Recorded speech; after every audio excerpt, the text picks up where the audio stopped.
Yes. I'm only allowed certain buttons. Hi, Michelle. Hey, Michelle, welcome to the Backpack Show for Friday. What is this, Yes. the 20th? I will try to make sure that none of my hair dye streams down my face while we have this show today. I don't have hair dye. Stop it. Welcome to the Backpack Show, everybody, where we bring you success insights from unusual places. Who do we have on the show today, Kerry? Before we talk about that, I wanted to show you my new china, my new trap china. Oh, You remember Ivy's Tea Company founder? that's right. Sinead Jones. We had on. Sinead. What's it say, though? Because we didn't get it big enough. I support Black women. That you do. Yep. And so this is gorgeous china. Has a few different patterns. But it sold out so fast. I was like choosing from, whatever was left. So I'm going to put it on my bookshelf. I have a place all picked out for it. But, for now I wanted to show you. So I put it up front, but it's beautiful. That's great. So for people tuning into the first 2 minutes of this video to see what it's about China. We're a China show. Welcome to the Backpack We do Show. absolutely support the guests who join the Backpack Show to share their insight with the community we serve. I am proud to order China from Sinead at Ivy's Tea Company. Thank you very much. And I got an animal print shirt after we had style activist Judith Rizzio on, because she was saying you really it's fun. It's fun to experiment with animal print. And I was like, I have no animal print. I'm not stylish. So here we are. But today on the show, we have the Michael Bay of business, Cindy Gallop, and we have Mike Ambassador Bruny, who I believe was a find of yours. Yes. So he's going to talk a little bit about coaching, the future, how to help professionals of all kinds, but specifically also Black professionals, side hustles. And he's wearing a denim bow tie that he made. Yeah, so not unlike our also mutual friend Scott Monty, Mr. Bruny knows how to rock the bow tie. Yes. Can you wear like a animal print bow tie with that? I don't see why not.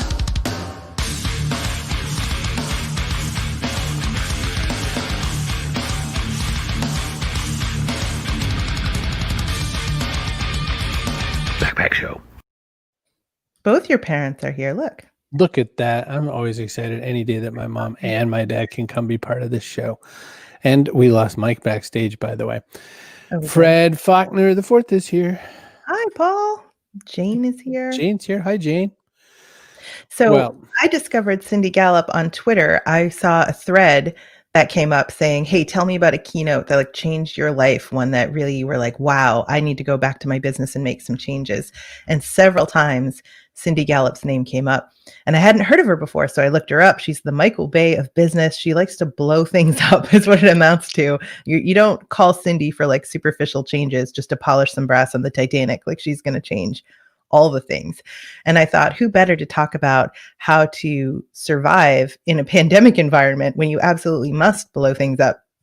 So I thought she would be perfect. Totally perfect. Oh, hi, Leslie. Now I'm just trying to think, which director or producer of business am I? I'm like the Wes Anderson or something. It's not as good a comparison. I guess I'd be the Catherine Bigelow. Oh, nice pick. All right, let's grab ourselves the Cindy Gallop, because we have to learn a little bit. By the way, the founder and creator and CEO of Make Love Not Porn. Hey, look, Mike's back. We're gonna live. Oh, poor Mike's gonna have a heart attack back there. All right, let's grab Cindy. Hi, Cindy. Good to see you. Hi, guys. Thrilled to be here. There's so many ways to start this, but I guess why don't we just start with the easy one? Because how did you get this Michael Bay of business thing going? And is there a point where you're finally like, I would love if I never heard that again in my life, or are you still just rocking it proudly? Oh, no, I'm very much rocking it proudly. So the way that came about was many years ago, I was in a business meeting with some potential consultancy clients, and I was talking to them about what I do. And I said to them, so, I consult very selectively, only for brands and businesses that want to change the game in their particular sector. You come to me for radical, innovative, groundbreaking, transformative. I don't do status quo. And then I lightheartedly said, I like to blow shit up. I am the Michael Bay of business. And everyone in the meeting laughed, and I came out of the meeting, I thought, actually, that's a really good way of summing up what I do. So I've used it ever since, but I use it very deliberately. That line is not a bit of creativity or a bit of whimsy or a bit of fun. It's emblematic of the fact that I'm a great believer in be your own filter. When I characterize what I do in that way, it attracts to me the clients who want what I do. It repels the ones who don't. And I want to repel the ones who don't because they're a waste of time, effort, and money. And so I actually recommend to people, identify your own soundbite, your own tagline, if you will, that, sums up what you do, because actually that's a great way to be your own filter, draw to you the people who go, wow, I want some of that, and keep away the ones who don't. I like that. And I feel like I steal a variation of that quite often, because Sir Richard Branson had always said the reason he has sort of rock star length hair, the reason he has a beard, the reason he never wears a tie is because he wants to be really clear that, this is what he, espouses for all his virgin businesses. And so I stole that early on because I wanted to show up at speeches and events such that people had that feeling. So I like that concept. Can we now talk about your site and project, Make Love Not Porn, and what that means to the universe? Sure. What would you like to know? Oh, everything. Like, okay. You had a TED Talk out at 2009, yep. and you were talking about dating and how people were just kind of seeing the world different. I'm just curious, like, how this shaped everything since. Sure. So my startup, Make Love Not Porn, is an accident. I did not consciously, intentionally set out to do anything I bizarrely find myself doing now. It came about through my personal experience dating younger men. The men I date tend to be in their 20s, and realizing 12 or 13 years ago now that I was experiencing what happens when two things converge. And I stress the dual convergence because most people think it's only one thing. I realized I was experiencing what happens when today's total freedom of access to hardcore porn online meets our society's equally total reluctance to talk openly and honestly about sex. When those two things converge, porn becomes sex education by default in not a good way. So I found myself encountering a number of sexual behavioral memes in bed. I went, whoa, I know where that behavior is coming from. I thought, gosh, if I'm experiencing this, other people must be as well. I didn't know that because 12, 13 years ago, nobody was talking about this. No one's writing about it. And as a naturally action-oriented person, I went, I want to do something about this. So 11 years ago, I put up on no money a tiny clunky website at makelovenotporn.com that in its original iteration was just words. The construct was porn world versus real world. Here's what happens in the porn world. Here's what really happens in the real world. I launched at TED in 2009 with a rather notorious TED Talk, which you can find on TED.com. The talk went viral, and it drove an extraordinary global response to my tiny website that I had never anticipated. And I realized I'd uncovered a huge global social issue. Predominantly men in their 20s. Sounds like someone's watching it. Men, I have sex with Oh, did I turn the audio on by mistake? Yeah, you did. How about now? So that's my TED Talk, folks. And yeah, thousands of people wrote to me from every country in the world, pouring their hearts out. And so I felt a responsibility to take Make Love Not Porn forwards in a way that would make it much more far-reaching, helpful, and effective. And so I turned it into a business, makelovenotporn.tv. And the important thing here, by the way, is, Make Love Not Porn is not anti-porn because the issue isn't porn. The issue is that we don't talk about sex in the real world. So that's why our tagline is pro-sex, pro-porn, pro-knowing the difference. That's why we exist, to make it easier to talk about sex. And so we're the world's first and only user-generated, human-curated social sex video sharing platform. We are what Facebook would be if Facebook allowed you to socially, sexually self-express, which it obviously doesn't. We're socializing sex, making it easier to talk about, to promote consent, communication, good sexual values, and good sexual behavior. We call ourselves the social sex revolution. The revolution part is not the sex, it's the social. So I wanted to, this is backing up just a little bit, but Michelle said that when you talk about yourself as the Michael Bay of business, it's like setting your radio station to a certain frequency and only the folks that are able to tune into it show up. Exactly, Michelle. I love that. You're absolutely right. Love it. And I would just point out that from my recollection, guys in their 20s are not like super introspective about sex and stuff. Oh, and no, you would be surprised, Kerry. Maybe I would.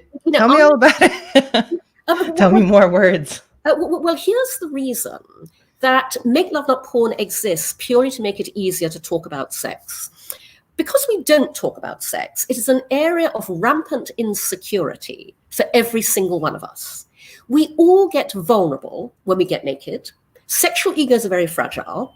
People therefore find it bizarrely difficult to talk about sex with the people they're actually having it with while they're actually having it.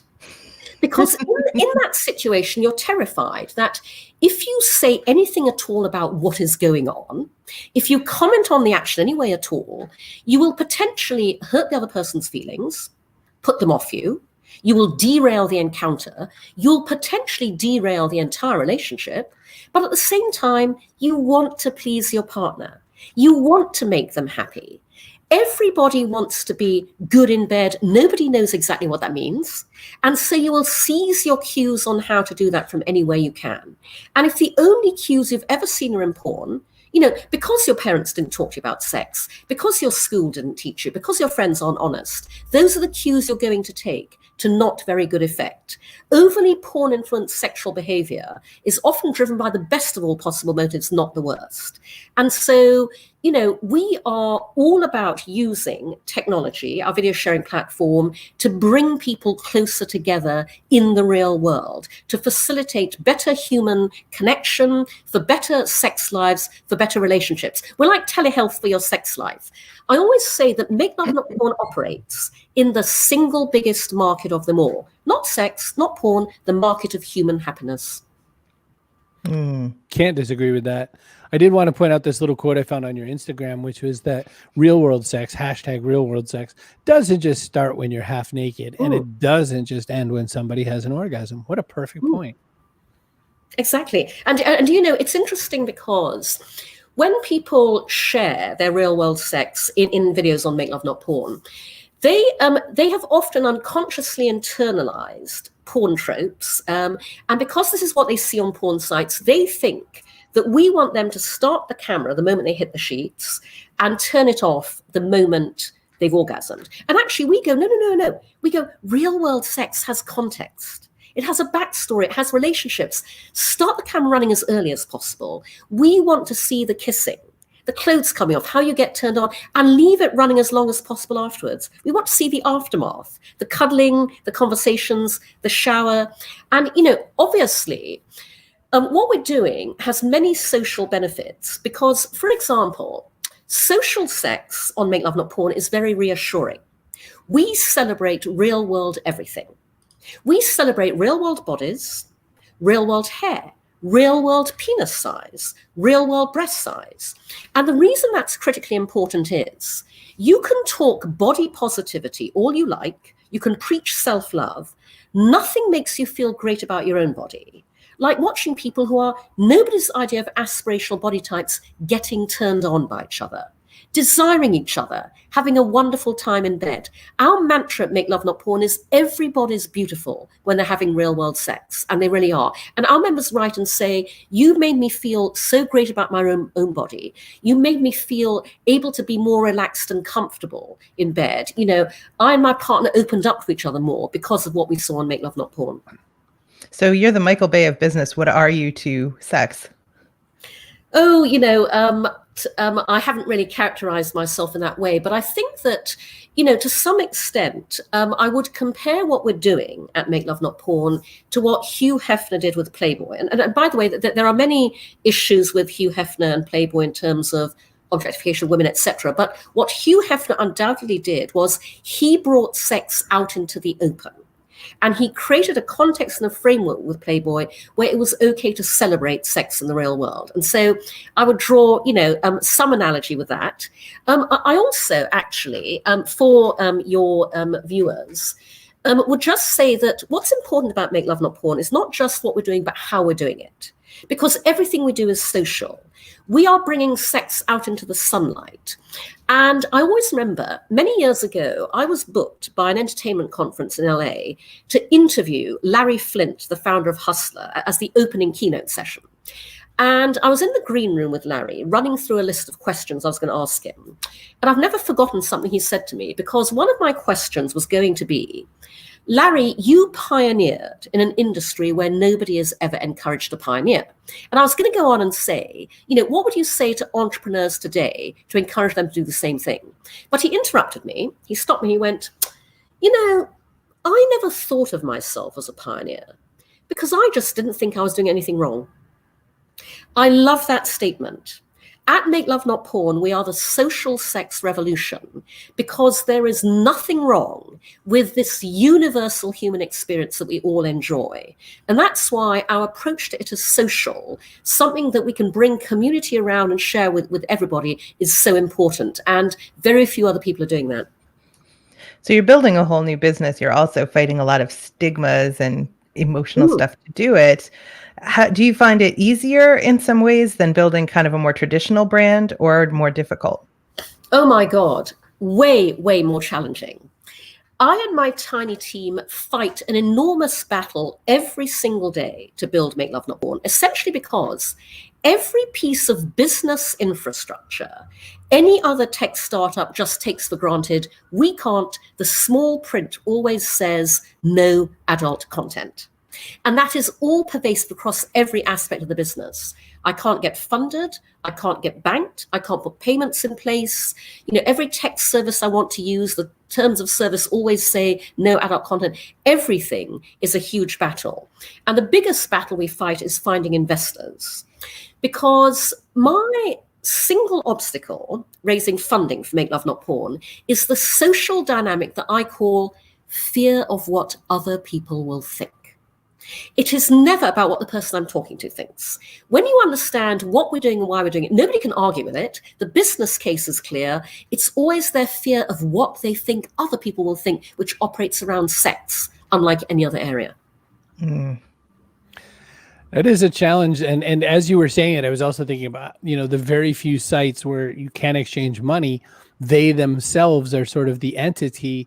And so it would make no sense to sort of operate through their gate, so to speak. So, it's got you backed into a hole, and I think it's intense. There's so much more I want to cover, but it's a smallish show. So we have to put our park on it right now, but stick around if you can, Cindy. I'm sure we have some more questions. Please don't go away. You'll be backstage. Remember, we can see you.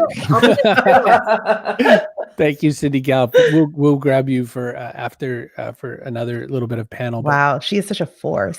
Wow. I love her.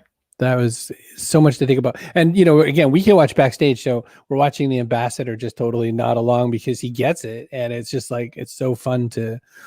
Everybody gets it. Whether or not they admit they get it is a whole other thing. That's right. I'm saying hi to Leslie. Oh, fun. And if we objectify sex in all of our entertainment, such a double standard. No question. No question. That's a pretzel tied up with another pretzel. So think about that. Think about the fact that there's something, it's a universal experience. Doesn't matter what language you speak or where you live. Like, this is a thing people do. And yet when you want to build a business around it, everyone's like, no, stop it. We don't do that. By the way, you have like 7 kids and they're like, we don't do that. Let's add to the kind of funny cultural programming of a British person who are so staid. And so, we can't show our emotions and our passions. And that's the person who wants to make a sex revolution. I'm all into it. I love that she dates guys in their 20s. I didn't like dating guys in their 20s when I was in my 20s.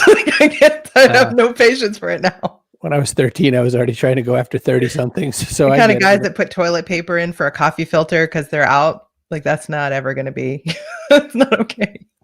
Those guys right now are probably trying to figure out how to make their own video show happen. So they can make a new show just by themselves on StreamYard. See brogan.me/StreamYard. It'd be a better show with Cindy. If these guys could get Cindy on their show, it would already be 100 times better than what it's going to be on their own. So it's so easy to use. All the technology that's integrated just seamlessly into the show makes people think that I know way more than I do. And they've asked me to co-host shows with them. It's not me they want. It's StreamYard. It's amazing. That's actually a really nice and somewhat weird catchphrase. It's not me you want. It's StreamYard. It's true. It is true though that and people say that stuff to me all the time. I need a Kerry to run my show, and I'm like, no, you don't. You need a StreamYard to run your show. Kerry's the content, not the buttons. Crazy. Hey, look, authors, even if you're making adult works that talk more about love than porn, authors, you need a place to put your really important book. Your life-changing book. Right. Seminal, one might say, seminal. Oh, for Pete's sake. Work. So you just need to go. I know what you're thinking. No, you just you need don't. to go to pub-site.com and you can make your own site. So here's the story of PubSite, the best book publicity firm in the business, FSB Associates, been in business for 25 years. Their authors needed websites and they were paying thousands of dollars for these like crappy websites that didn't get the job done, didn't have the right elements to promote appearances, to promote the book, to promote the author.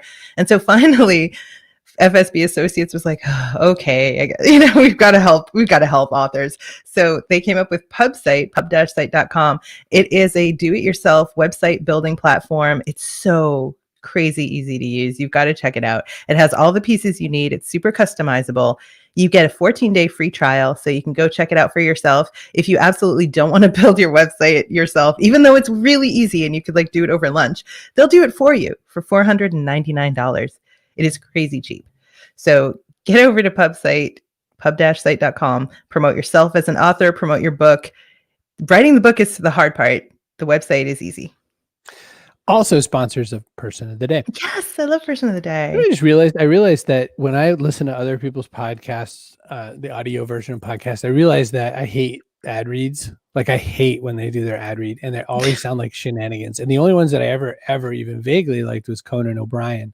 And it's just because he kind of gets a little weird. And old time Howard Stern, because Howard Stern in the terrestrial days would just say the dopiest things. Mm-hmm. I just realized that one of my favorite parts of the episode is sometimes just the shenanigans we get up to inside of the ad reads. And it's a little weird to say. So that's because we only pick sponsors that we really love already. Exactly. We love the people who give us their bags of money, and we really love that we can. But we love them before. I think that's the critical part. True. Otherwise, we have to send some invoices. It was. We were talking about StreamYard before they sponsored. I was saying how much I love Fazia Burke and FSB Associates way before. Yeah, way before. And ridiculous. I do. So. And then they show up. So listen, the ambassador. I have to tell you. So I'll give you an example. Portland, Maine. It is Handsome Rich Brooks. He's doing the Age of Influence or whatever his show is called. I wander up to the little snacky table in the middle of the whole thing, and I see Michael Bruny. And what I see is this man who just inspires me with a joy. Portland, Oregon, World Domination Summit. Who's there? The ambassador. Everywhere I've ever gone that I run into the ambassador, I feel like this kinship with him. And so Mr. Bruny is known for his bow tie flow. Is it bow tie flow or flex? You'll have to remind me. Hip hop lyrics that teach us philosophical lessons. There's just so much to say. As soon as he said song lyrics, I was like, it's going to be that kind of show. Everybody buckle up. Oh my gosh. It's, we do this, and for a really long spout on Instagram, I was like, his top first to third commenter. Cause like the minute it lands, I have to like display my stupid love of, 80s, 90s and aughts hip hop. So, that just gives me a good first question that has nothing to do with this business. So I'm going to drag in the ambassador. Okay. Michael, how are you, sir? I'm very well, very well. Why did hip hop stop being music after 2004 or so? Why did be the word that we try to rhyme in a bar? Is actually a warm up. It's like double Dutch. Just trying to get ready for it. Like in a freestyle for sure, right? Yes. But also to get ready, the musician. But as far as why it stopped being a certain way, I don't know. It's all depending on your perspective of it. But do you like modern hip hop, ambassador? Sometimes. Everything I use is very visceral. So I can't say I don't like it. Something will hit me and I'll use it. Okay. I could be. Can we get a better look at your bow tie? Because it's denim. Oh, right? Hang on a minute. It's denim. Flow. Yeah. I love it. So this is one of your side hustles, and your family's involved in the bow tie business, right? Yes, pulling them in. My wife has worked in retail and fashion for a number of years. My son Emerson, who's 6, is just so curious about things. And he's like, hey, I want my own bow tie. So we're going to do a line of kids' bow ties as well. So a pair. Way. Yeah. So having fun. Yeah, you got to put those kids to work. Yes. That's what I'm saying. My kids are shiftless. Well, I'm of Haitian descent, so by the time you're 5, you have 3 jobs. So dragging that in, unless you count YouTuber, the kids don't have any jobs. That's true. That's true. So you're a coaching kind of guy. You do a lot of stuff on nomorereasonabledoubt.com. You have a whole bunch of work about helping try to go from invisible to invincible. You've really done a lot to reinforce this and change up your messaging and all that. And we are business people here. We do sometimes ask actual right down the middle of the plate business questions. How has your branding changed in the last couple of years? And what have you done to really kind of strengthen up that message that you want people to hear about your business right now? It's still evolving, but as we say, in terms of over the years, the best way that I can put it is, at the heart of who I am is someone who sees a problem and tries to solve a problem. That's it. The bow ties, it was an opportunity for fashion. It was something I was interested in.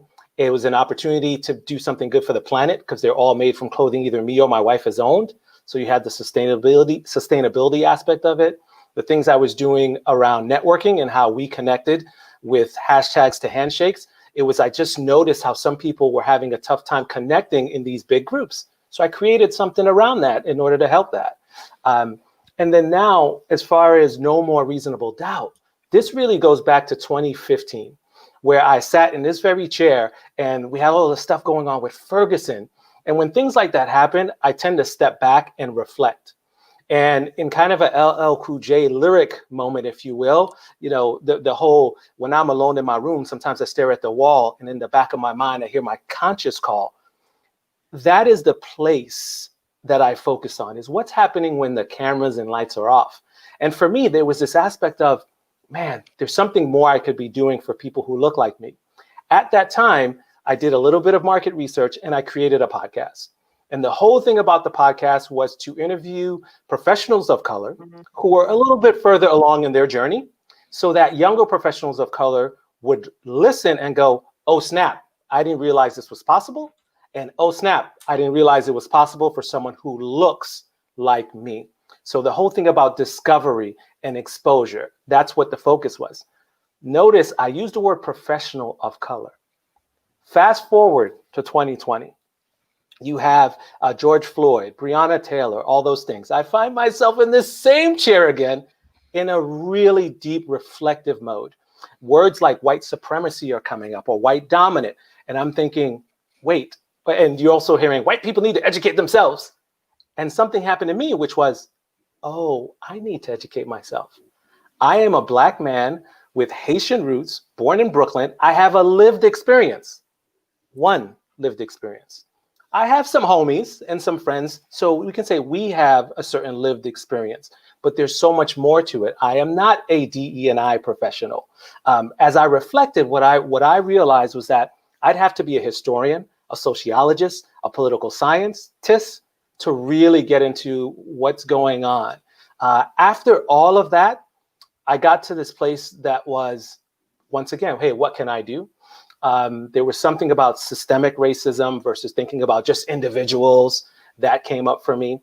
And it had me starting to think about, what can I do and what have I done? What I've done is I've been a side hustler for most of my life, at least, well, not most of my life, but the past 10 years at least.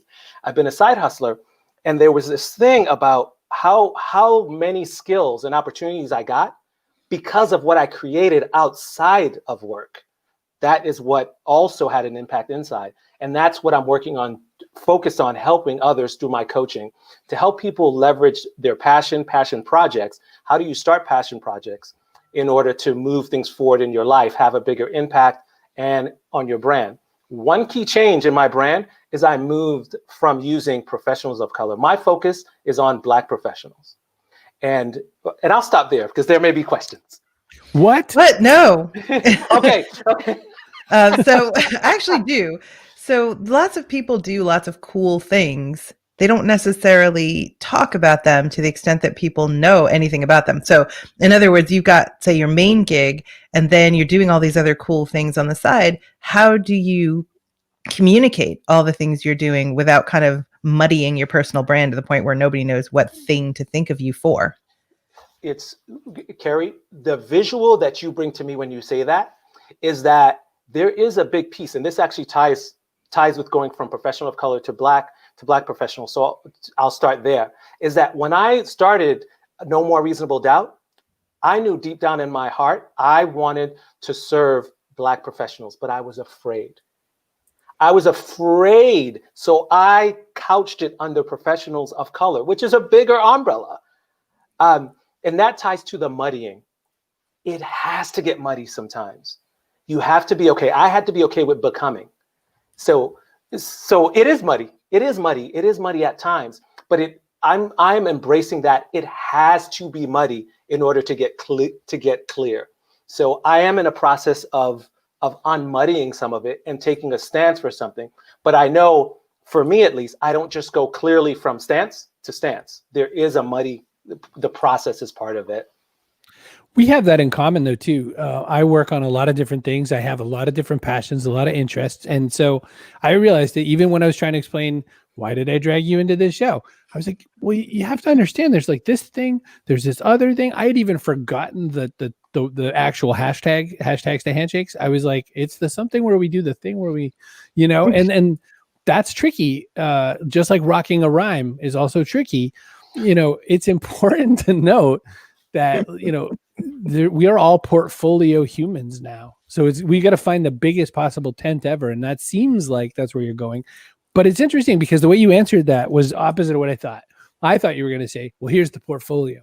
Here's what you said instead. Here's the magnifying glass on the ant. Black professionals. Like, I'm going to let everything else get handled. So in a weird way, you kind of said, this is exactly my audience.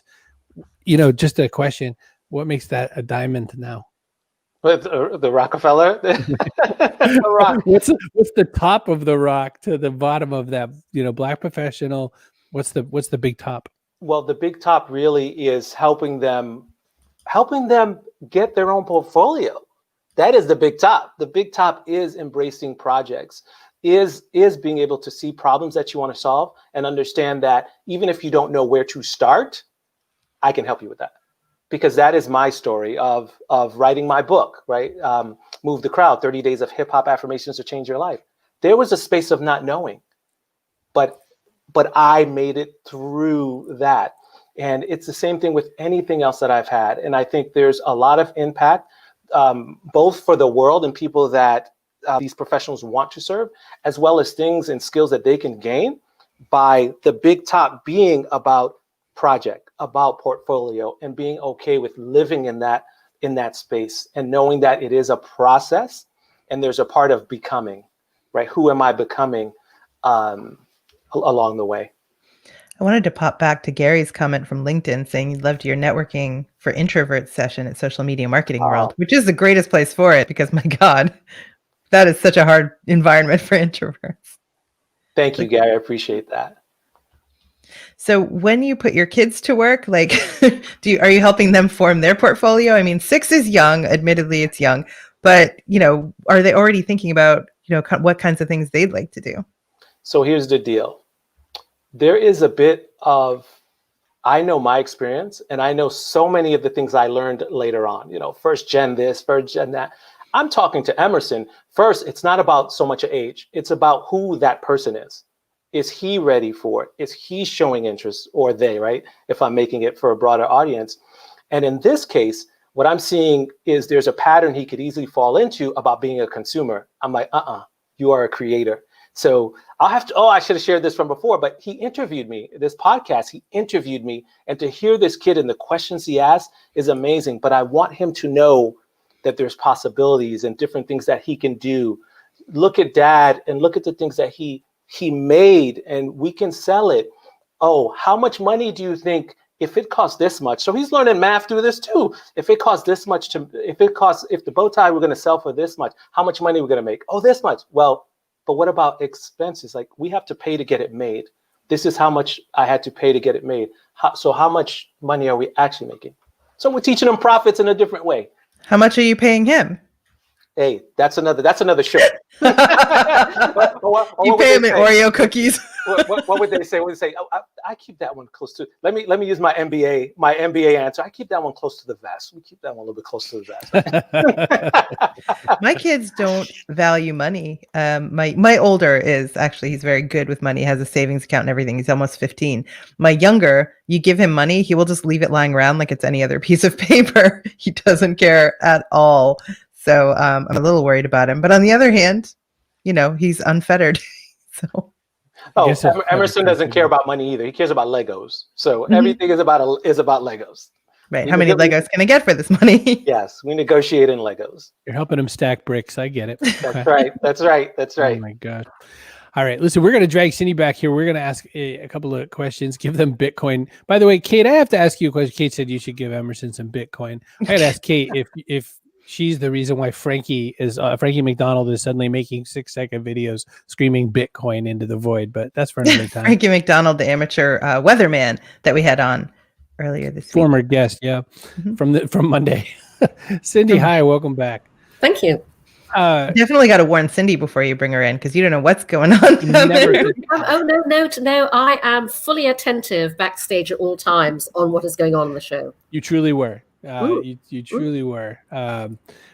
So one question I have that maybe could cross the both of you is just that sense of bringing in and kind of getting more people into your energy.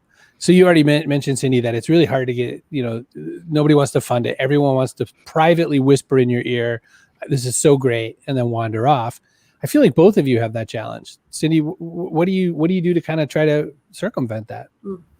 Well, really the entertaining thing, Chris, is that what 11 years of working on Make Love Not Porn has told me is that everybody in the world is dying to talk about sex. Their ostensible superficial responses are informed, as I said, by fear of what other people will think. But I fundamentally know that, this universal area of human experience is one that is so riddled with shame and guilt and embarrassment for so many people, honestly, that's half the problem. And so, because our amazing Make Love Not Porn community writes to us every day to tell us how we changed their sexual attitudes and behavior for the better, I know the truth of what I'm doing. And that makes me able to absolutely cut through the superficial responses because I know the truth of what people really feel. And, that's both very reassuring, by the way, from a business perspective, because we have proof of concept to Make Love Not Porn. I see the traction, but also I think it's very important that, I know that's what's really going on because that's how I can help people. When I cut through the societal expectation and really connect with people in terms of how they really feel. And I think, I would say to our audience that is a truth in business and in life generally. When you really empathize with whoever you're connecting with, you can cut through the crap, you can strip back the layers and you can connect in a very authentic way. And the more you do that, the more it encourages other people to as well. Oh, you're muted. Oh, my bad. I was. Were you singing to yourself back there? I was, because when we talked about sex, I was thinking about all the good things and the bad things that could be. I was thinking also, though, ambassador, in a way that's kind of similar. You've decided I'm going to say the words Black professionals, and I'm sure every time you do that, you sort of like look around for the lightning bolts, because I imagine that there's other people in that. First off, even just in people of color, there are a lot of brown people now looking at you, going, "Well, hey, what happened there?" Not to mention all the fragile white people of the world. But it's similar to what Cindy's saying, isn't it? That feeling. Yes. The thing that the place that I've landed, or the place where I currently am, and thinking about professionals of color or even DE&I is if there are ills in the world, and let's say it's rain, and the DE&I and the work that we're doing and professionals of color is an umbrella, I just look at myself as a pair of designer rain boots. I have a specific focus that helps everything get better. And it's not to say that it won't change, but there's a specific area that I am focusing on. That is my part of the pie. That's all it is. It doesn't deny any other. I think it can strengthen even more. But it's one of the only areas I've found where people make free to express their opinion that you should be servicing everyone. Because like if I make chocolate and I just want to make, milk chocolate, and they're like, why can't you make milk chocolate with almonds? I'd be like, jog on, don't, go get it somewhere else. But in that one area, it's like, well, why don't you care about me? I'm a white person. Can I learn from you? It's like they feel entitled to tell you what to do. with your business. It's like the all lives matter of business. That's Yeah, the exactly. weirdest thing ever. Rex says, great point. Find your people. If people don't like it, it's not for them. Exactly. By the way, we Exactly, value every single person who comes in and is part of the Yes. community. But I will point out that Rex is in the same time zone as my parents, so it's not even 8 a.m. over there. So Rex. I give a little slight extra point of credit for people who are Jog on. Jog on is a great phrase. Never heard that before. I learned a long time. So when I first started podcasting, I mean, I am the way I am and have been since forever, whether I'm talking about parenting or sex or whatever else. And some people think I'm a little snarky. And we used to get people listening to my parenting podcast saying, I don't know, you seem a little snarky. I was like, guess what? There's a lot of other podcasts. Bye, Felicia. Hey, so it is time to dig into the person of the day. And it was funny timing, too, for Debbie's comment saying, where else can you get people to be a person of the day and they get entitled to an apple? So person of the day, sponsored by PubSite, pub-site.com, just recognizes someone that I was going to say we think is, has made some kind of contribution to the show. And You're today, going to say we, like the royal we? The royal we, always. There's only one we in my world. I've just been thinking about Kate all morning because, I liked her little line, I pay my Marty in Legos now after we had the Lego experts on. So Kate, this might be your second apple, could be your third. I don't even know. I'm losing track. I mean, yeah, this is why I think she should be person of the day. Yes, that's a good comment as well. That's our person of the day. So we find ourselves at the last question of the show, which is the backpack question. What goes in your backpack? This can be something physical, like a cassette tape. It could be something metaphorical like the hustle, but it's just one thing. You got 5 whole years of craziness in front of us, Cindy and Michael, and we need just a little something. Our backpack's getting kind of full. What are we going to put in there? Cindy Gallop, what are we going to put in that backpack to help people for the next 5 years? Well, I mean, to be perfectly honest, please do. I will tell you what I always carry in my backpack, which relates to Mike's analogy, because from the years of 96 to 98, I lived and worked in Singapore. I was helping to start up the Asia Pacific office of BBH, the ad agency I used to work for. And Singapore, on the equator, is subject all year round to tropical monsoons, bucketing rain.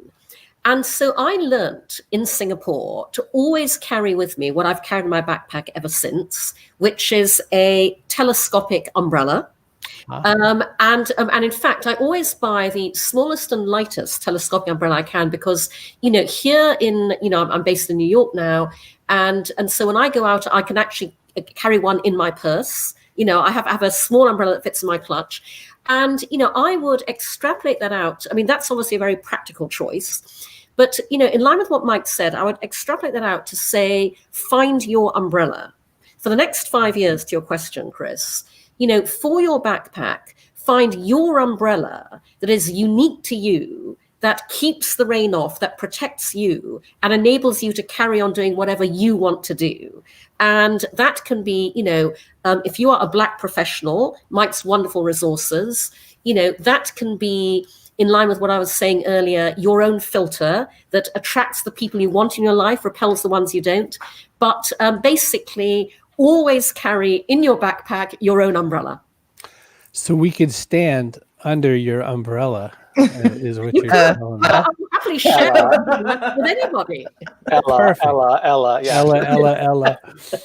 Ambassador, what should we put in our backpack, good sir? You should put a journal and reflection. That's what I would. That's my contribution to this jam. I like it. I'll go with a journal. I think a journal is a great answer. The ones that gives you prompts are totally blank pages. I just want to know what I'm looking at. Oh, these are hip hop lyric prompts, of course. Okay. Oh, can you leave us with a lyric? Just pow, just I have one ready kind of a thing? Well, the one that usually, or one that I'm reflecting on that tends to come back to me is,